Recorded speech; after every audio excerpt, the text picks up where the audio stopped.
Hey guys, it's Rich Boy J here back again with another video, and this is going to be a review of the Larry Large Droideka.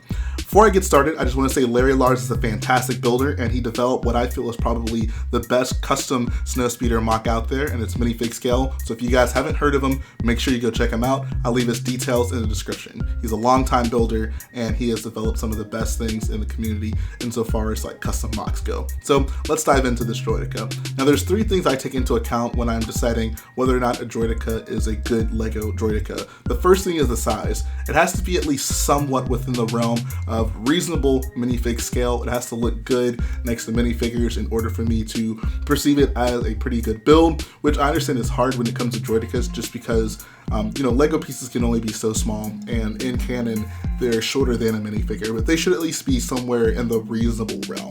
I'm not going to hold it too tightly, but it should look like realistic in some way. Second is the overall aesthetic. Of course, it has to look like what we see on screen. If it doesn't look good, then there's no real reason to use it, regardless of the size. So that's going to be one of the key factors as well. And the third is how it looks whenever you roll it up until its rolling position.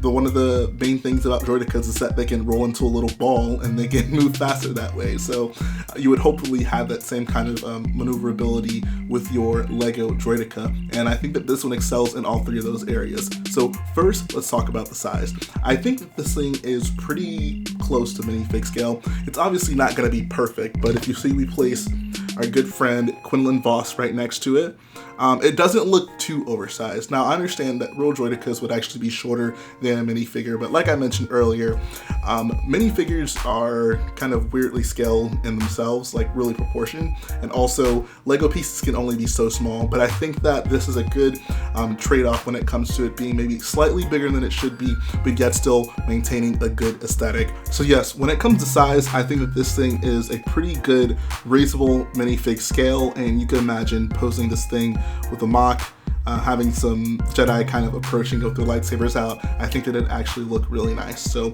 Quinlan, goodbye. Let's look back at the Droideka. The next thing I wanted to talk about was the overall aesthetic, and I think that this is easily the best looking Lego Droideka I've ever seen. This thing just looks so close to what we see on screen.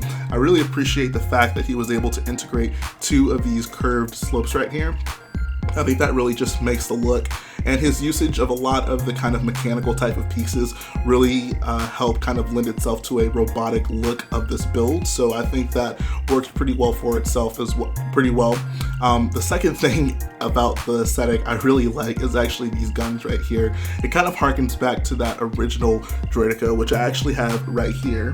And I don't know, this is actually my favorite Lego Droideka, if you guys didn't know, but I do really like the fact that they use those pieces. Obviously, this one's not using the revolvers to connect them to it, but I like these binocular pieces being used as the blasters. I think they look really close to what we see on screen, and it makes for a very nice looking Droideka. Also, when it comes to size, you can see that this thing is actually pretty close to this Droideka right here, which I feel is probably the best when it comes to scale. So really happy with that, and I think that, it just looks so much better. Like, you put these things right next to each other, and it's honestly, the difference is night and day.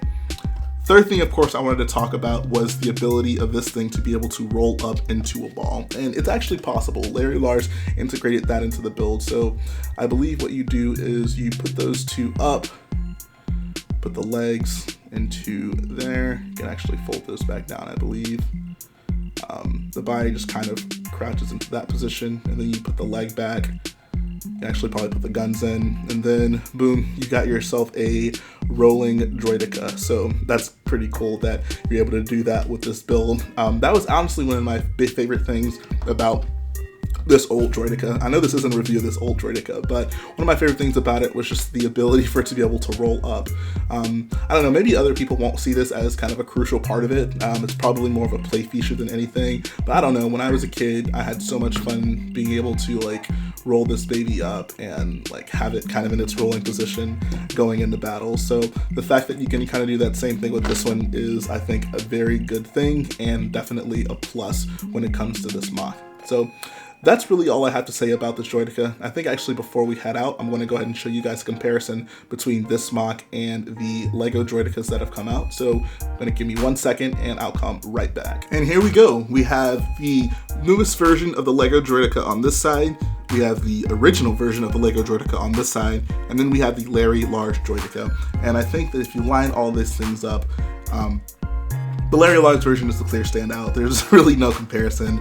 It just looks so much better, looks so much closer to what the actual Droideka looks like. And I mean, it has the rolling function, which this one doesn't really have. It's honestly, it doesn't compact very well into a ball. So that one's honestly probably one of my least favorite of the Lego Droidekas. Of course, none of these are as awful as the comically oversized Droideka from the 7662 MTT, but this one is still definitely the standout when it comes to all three of these. So if you guys would like to build one of these on your own, I'm going to include an LDD file of this Droideka. One of the things I do want to mention is that if you want to kind of minimize the price of it, because there aren't really any super rare pieces other than these two levers right here in light bluish gray. I have two of these. My other one has black levers on it. It really doesn't change up the aesthetic too much. It will save you about $6 over and as towards the entire build if you just switch those out. So not really a big deal, but of course you'll save money. But just wanted to mention that to you guys. And that's gonna finish up the video, guys. So let me know what you think about this Droideka. Like I said, I have the LED file in the description of the video, so you can go ahead and download that link and you can build your own, however many of these that you want. I want to honestly build a few more of them for myself, and I'll be back again soon. So if you like what I do, go ahead and support the video by hitting the like button, support the channel by hitting the subscribe button, and I will be back again very soon.